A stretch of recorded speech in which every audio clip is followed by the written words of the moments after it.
nagbigay sa'kin ng inspirasyon na gumawa ng homework at makinig sa leksyon. Kaya nag-aral ng mabuti para sa aking future life, at lalong-lalo na para sa aking future wife. At kapag break time, lagi tayong magkasabay.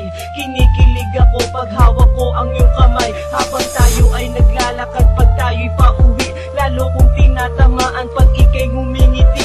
Ang lahat ng bighati, ikaw ang nagtatanggal. Dahil sa iyo kaya pasado sa periodical. Buhay ko ay nag-iba, binigyan mo ng sigla. Tumaas na din ang grades ko sa matematika. Ikaw lang ang dahilan para to sa'yo mahal. Inaalay ko sa'yo ang natanggap kong medal.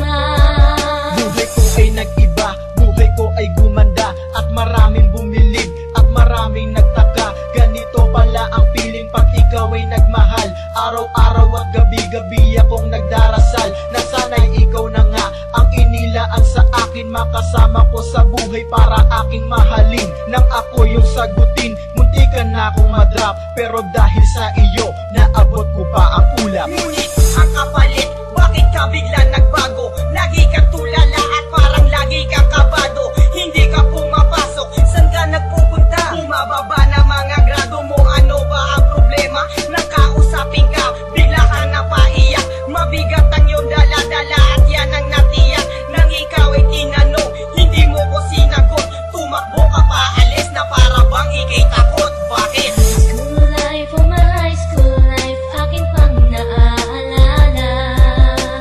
High school days, mga high school days na ikaw lang ang kasama.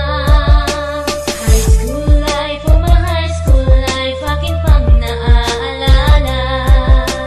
High school days, mga high school days na ikaw lang ang kasama. Tandang-tanda ko pa, Lunes ng umaga nun. Bakit ang daming pulis? Ano bang meron ngayon? Narinig ko ang usapan na meron daw trahedya. Fourth year student ang nakita sa